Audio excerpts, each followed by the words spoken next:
This is Bianca Goodman, and tonight I will be discussing what macro practice is and what it includes, and dive a little bit into developmental disabilities, people that suffer from developmental disabilities, and how the macro practice helps them and supports them with the attributes of a macro practicing social worker.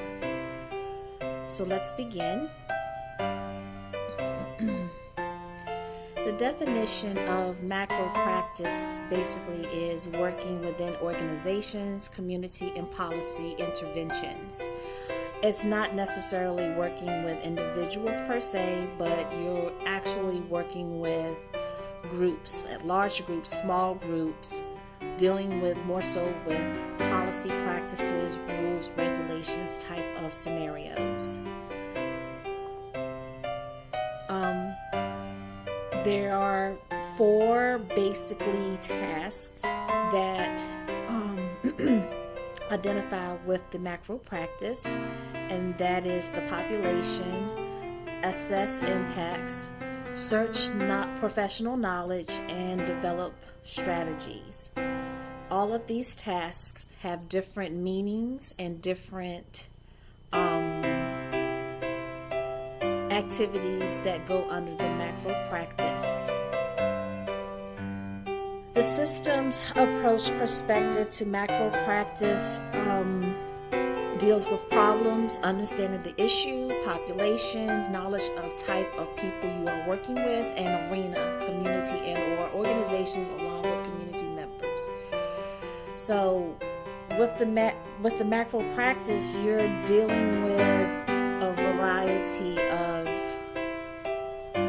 different types of populations and different types of problems, and a macro practicing social worker has to have the understanding and background of working with different populations, different issues that can come up, and also working alongside community organizations with community members.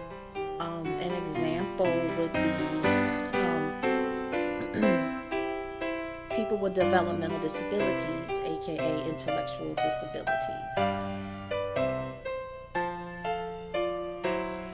This is a population that cannot speak for themselves. So a good macro social worker is basically an advocate for them, speaking up for a non-dominant group to a dominant group. So in Virginia, back in 2006 or 2005, the Department of Justice decided to revamp a lot of the way we worked with people with developmental disabilities. They closed a lot of the institutions in the state of Virginia, and so therefore there was a lot of pushback. A lot of parents that had aging parents that had their kids in institutions did not want their children to come out, and meaning they were probably in their 60s or 70s while their parents were in their 80s, maybe 90s years of age, and they did not want their children to come back into the community. There was a lot of pushback.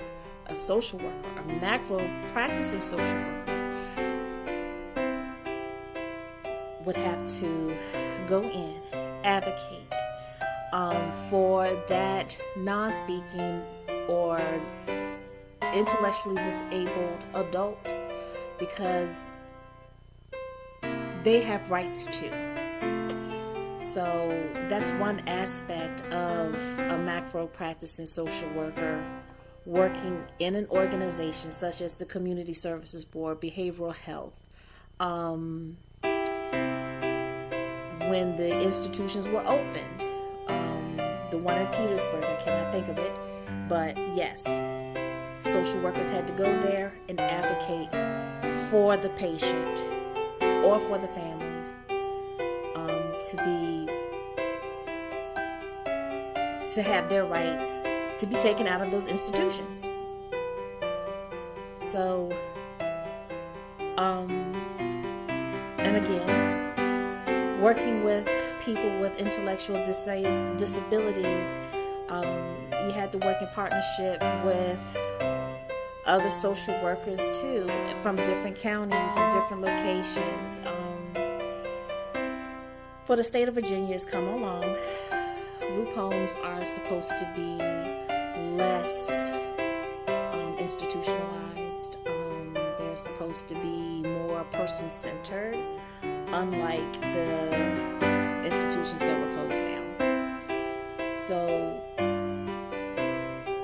social workers do have to adhere to the Code of Ethics, according to the NASW, National Association Social Work Code of Ethics,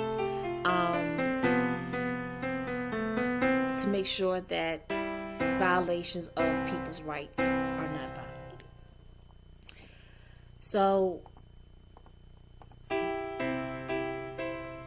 and also with the macro practicing social worker, just change the subjects, it involves the two theoretical perspectives that I chose were intersectionality theory and conflict perspective theory.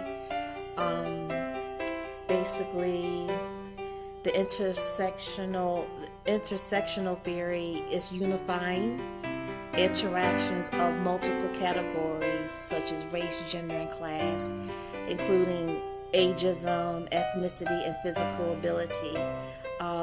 And it's trying to understand and intersect the aspects of those categories. You're unifying those categories to work together, basically.